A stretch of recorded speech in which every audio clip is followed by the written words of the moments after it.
Խոր անտառում մի այծ է լինում, ունենում է մի գեղեցիկ ուլ։ Ուրին ամեն օր թողնում է տանը, ինքը գնում է արոտ անելու։ Արածում է և իրիկունը կուրծքը լիքը տում է գալիս։ Տուն է գալիս, դուրը զարկում ու մկկում։ Սևո կուլիկ, սիրուն բալիկ, ման եմ եկել սարեսար, կապն եմ արել քեզ համար, դռնակը բաց, ներս գամ ես, անուշ ծից տամ քեզ։ Ուրիկն իսկույն վեր է թռչում, դուրը բաց անում։ Մայրը կաթ է տալիս նրան ու կրկին գնում արոտ։ Էս բոլորը թաքուն տեսնում է գայլը։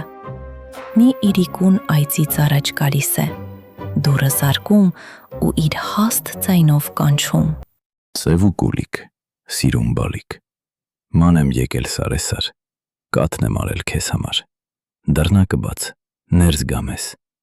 անուշ ծից տամ քեզ։ Էդ ով ես դու, չեմ ճանաչում, իմ մայրը այդպես չի կանչում, նա քաղցր ու բարակ ձայն ունի, քո ձայնը կոշտ է ու կոպիտ, դուրը բաց չեմ անի, գնա, չեմ ուզում քեզ։ Ու գայլը հեռանում է, գնում։ Գալիս է մայրը, դուրը ծեծում. Սևո կուլիկ, սիրուն բալիկ,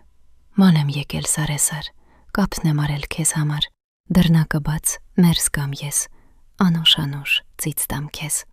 Ուրիկը դուրը բաց է անում, ու մորը պատմում. Գիտես մայրիկ ինչ եղավ, մի քիչ առաջ մինը եկավ, դուրը զարկեց ու կանչում էր. Սևո կուլիկ, սիրուն բալիկ, ասում էր դուրը բաց արա, էնպես հաստ ձայն ուներ,